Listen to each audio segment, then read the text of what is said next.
Welcome, my name is Alden Reed and you're watching Arcane Tablets. Thank you for joining me. Today we are going to continue introducing each of the 12 color tribes individually. As you can see, our journey now brings us to the Middle East, the homeland of the Bronze color tribe. If you're not familiar with color tribes, I have a few videos up on my various channels and platforms which can provide you with some important introductory material. Basically, there are 12 human color tribes, and each tribe represents a color from the visible light spectrum or rainbow. Each color tribe has its own unique set of phenotypes, which are metaphysically imbued by a unique kind of color energy. Alright, as always, we like to start by situating ourselves geographically. As we might imagine, primary regions are areas where bronze phenotypes and color energy are going to be predominant, while secondary regions are areas that are highly color blended or where other color tribes are more predominant and bronze phenotypes and color energy is going to be present but somewhat less apparent and probably more color blended. Primary regions include Saudi Arabia, Yemen, Oman, UAE, Qatar, Bahrain, Kuwait, Iraq, Syria, Jordan, Palestine, Iran, Azerbaijan, and Afghanistan. Secondary regions include parts of North Africa, Lebanon, Armenia, Georgia, Turkey, Turkmenistan, Tajikistan, Uzbekistan, and Pakistan.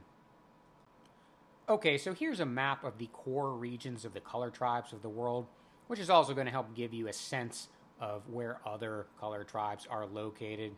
So just highlighting the bronze core, it's very much centered around the Persian Gulf. Absolutely, the bronze phenotype and color energy is very strong throughout the Arabian Peninsula and extending up into Iraq and the Syrian desert, and very much throughout most of Iran as well, especially in southern Iran, and extending into portions of western Pakistan and, of course, Afghanistan. And now we're going to take a look at a map of the Greater Bronze region. So now we're looking at the Greater Bronze region, and this is going to help give us a sense of the maximum extent of those bronze phenotypes and that bronze color energy. So again, we've got our core area centered around the Persian Gulf, although it's important to note that there's always going to be people from other color tribes, even in the core regions, so there'll be a certain amount of gold people that migrated from the Levant or North Africa into these regions, as well as even a little bit of green phenotypes from ancient Greek expansion as well, and even some blue phenotypes that came down from the ancient steppe warriors into Iran that helped form, of course, the original Persian civilization, right? Now, extending out here into Afghanistan, these areas are going to be pretty strongly bronze, but there's going to be some color blending here, especially with some yellow people coming in from East Asia, and of course, also some orange people from South Asia, and that's very much the case as we move into Pakistan, I should say here. I'm sorry, it's not fully on the map. We just see a sliver of it. But Pakistan is still going to be predominantly orange, but it's going to be pretty color blended, and there's going to be a lot of bronze phenotypes and color energy in Pakistan as well. Now, in Turkmenistan and Uzbekistan and Tajikistan, there's going to be some bronze phenotypes and color energy present, but honestly, certainly the yellow tribe and the blue tribe phenotypes and color energy is probably going to be a little bit more predominant in these regions. And certainly in Kazakhstan, that is definitely the case. And in Kyrgyzstan, it's going to be predominantly yellow. Central Eurasia here is a highly color-blended area, one of the most color-blended regions of the world. Now, extending up into Azerbaijan, this is still going to be pretty bronze, but there's going to be, again, some gold and green and a little bit of blue coming down. And in Armenia, it's going to be a lot of green, but a little bit of bronze. And in Georgia, really a lot of blue, but a little bit of bronze and green as well. And into southern Russia and the Ukraine here and the Crimea, and along all of the Black Sea coast, there's going to be some bronze for sure. And a little bit more in the eastern portions of Turkey. The western portions of Turkey definitely remain much more green tribe, right? And as far as Syria goes, really in inland Syria, it's going to be predominantly bronze, but it's going to be certainly a lot more gold tribe as we get to the Syrian coast and heading into the Levant here in Lebanon and Israel, of course, right? And there's going to be a little bit of residual bronze phenotypes and color energy in southern Europe here in the Balkans, thanks to the Ottoman expansion. Maybe a little bit in Bulgaria and Greece and Macedonia and Albania, and perhaps extending up into Montenegro and Bosnia, Herzegovina. But it's going to be a lot less present, and it's probably faded a lot in the past couple hundred years. And the same thing is true for southern Italy and Sicily and Sardinia, thanks, of course, to the Arab expansions coming out after the rise of Islam, of course, and a little bit in southern Iberia, right? So in all of these regions, there's still going to be a little bit of that bronze phenotype and color energy present, but certainly other color tribes, especially the green, and even also more the cyan and perhaps some gold tribe is going to be a little bit more predominant in these areas. And heading into North Africa, there's going to be some bronze phenotypes and color energy present along the North African coast, running all the way from Morocco and Algeria and Tunisia and Libya, and a little bit more strongly even in coastal Egypt. But, of course, the gold color tribe is generally more predominant in most of these areas of North Africa. And honestly, there's also going to be a lot of copper people coming up from Saharan Africa that are going to make a big part of the color tribe picture in these regions as well. Now, of course, more recently, in the past 50 to 60 years, there's been a lot of bronze people that have migrated into Northern and Western Europe, and of course a lot of bronze people that have migrated all the way to North America as well. So there are actually two kinds of melanin that influence human phenotypes, eumelanin and pheomelanin. Eumelanin is a darker pigment that comes in shades of brown and black, and people from tropical regions usually have a lot of eumelanin in their skin, eyes, and hair. Conversely, people from temperate regions usually have much less eumelanin in their skin and often less in their eyes and hair as well. Pheomelanin is a lighter pigment that comes in shades of red and yellow, so tribes which represent a color that includes red and or yellow do indeed have subtle red and or yellow hues and undertones in their skin. The key point here is that there is no blue pheomelanin, and as a result, tribes that represent a color that includes blue don't have skin colors with similar subtle blue hues or undertones. Instead, these tribes signal their color alignment with other phenotypes like lighter hair and eye colors, especially blue eyes. And if you want to know more about this, I'd recommend that you watch some of my introductory videos talking about the basic idea of color tribes and their phenotypes. Mono bronze people usually have moderate amounts of brown eumelanin in their skin, mixed with moderate amounts of yellow pheomelanin and small amounts of red pheomelanin, which imbues them with a variety of bronzed undertones that range from Arabian to metallic bronze. Their skin is naturally quite tan, and just like burnished bronze, it often reflects a metallic sheen. Mono bronze people have hair which ranges from dark brown to black, which is typically thick and heavy in texture and either slightly wavy or curly. Their eyes are usually almond-shaped or elliptical, ranging in color from light brown to black. Mono bronze people typically have oval or heart-shaped faces with medium-high cheekbones and a softer, muted angularity.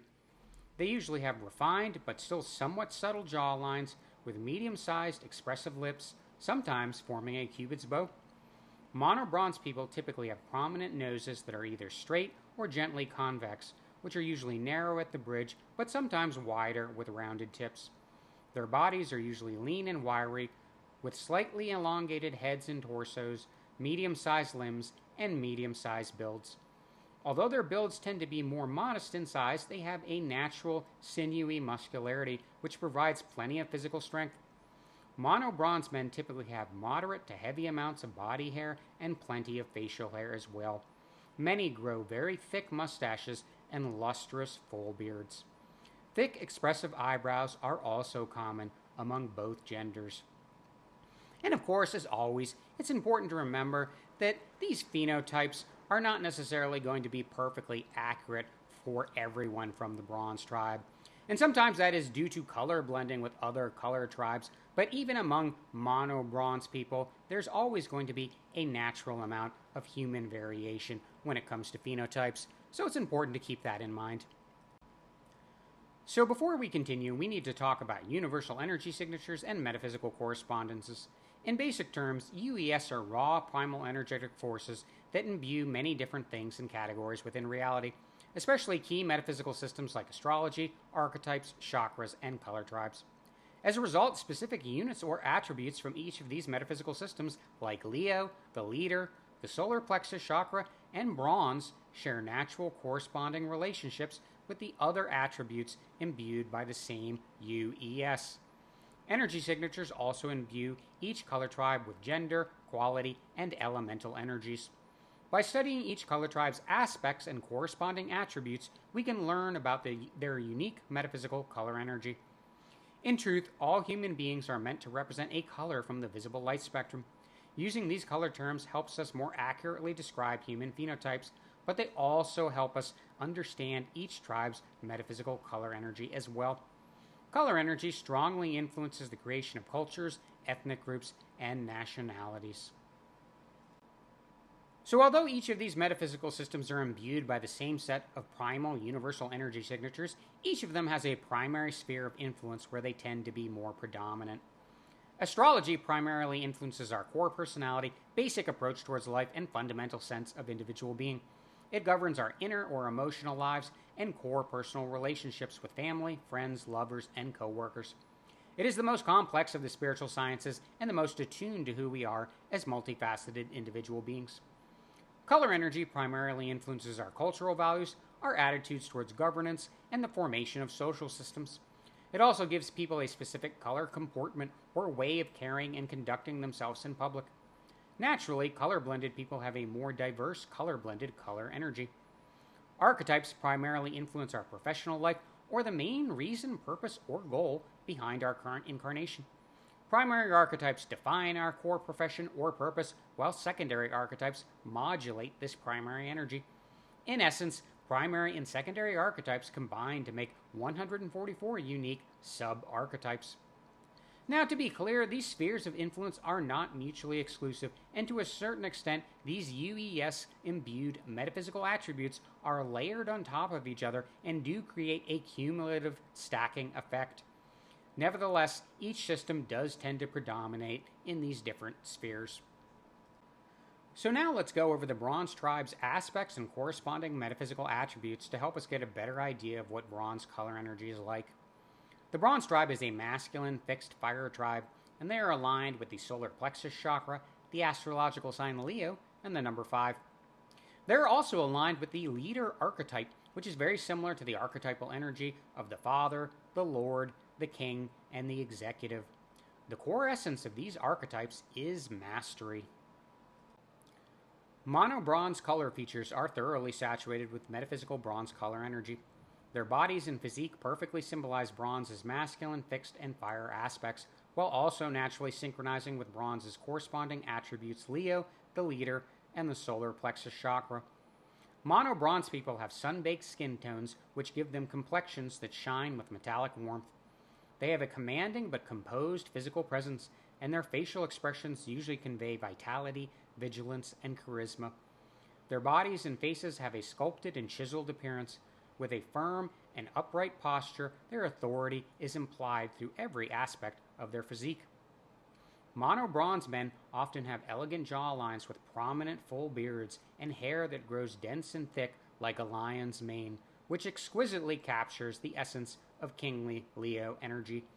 Their gaze is often watchful, silent, and contemplative.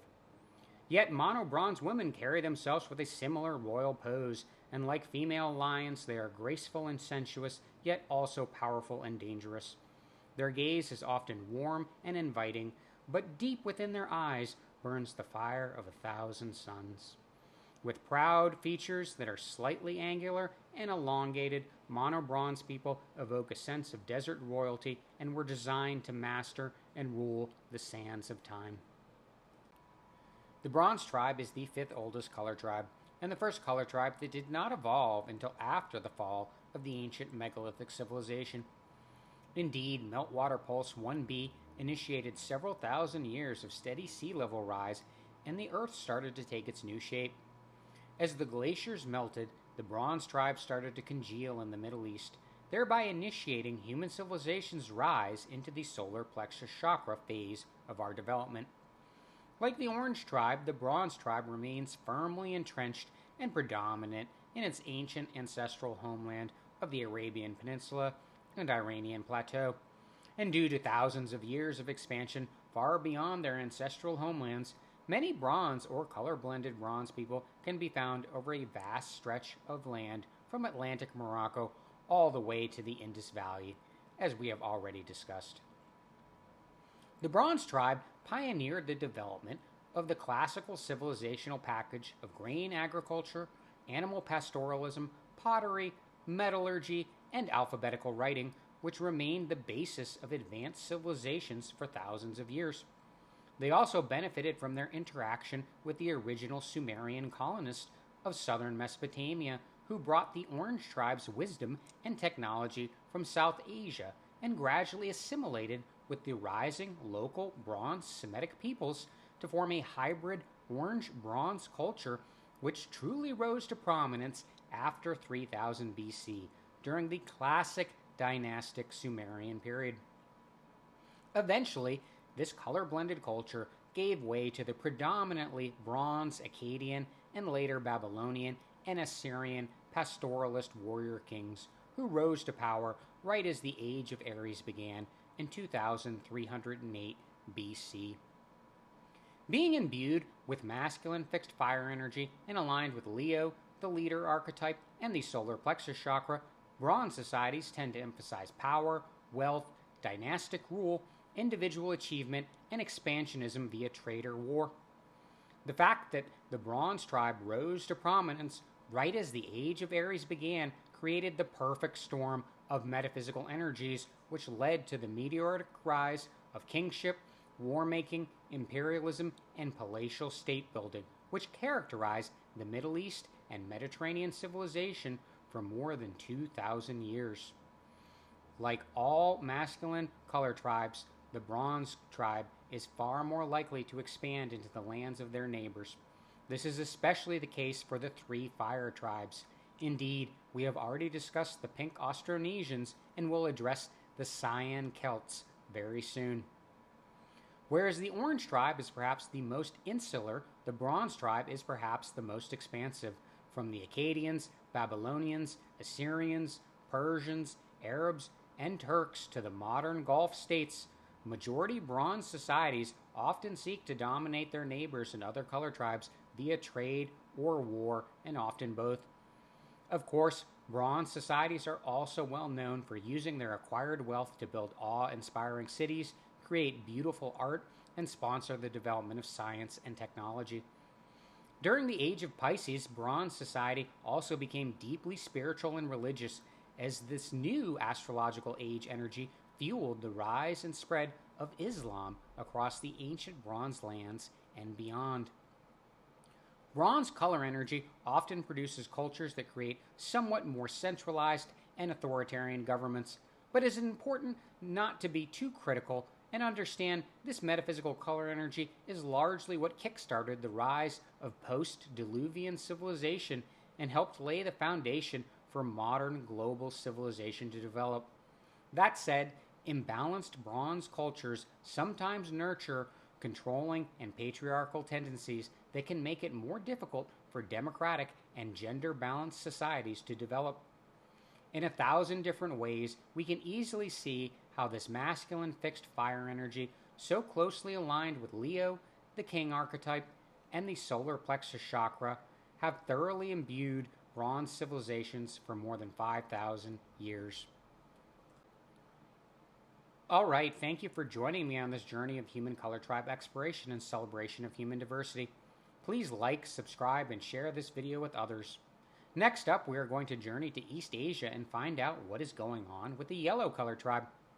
For now, I just want you to know that you are wonderful, you are beautiful, and you are absolutely perfect, just the way you are. Know that I love you very much and that God loves you very much as well.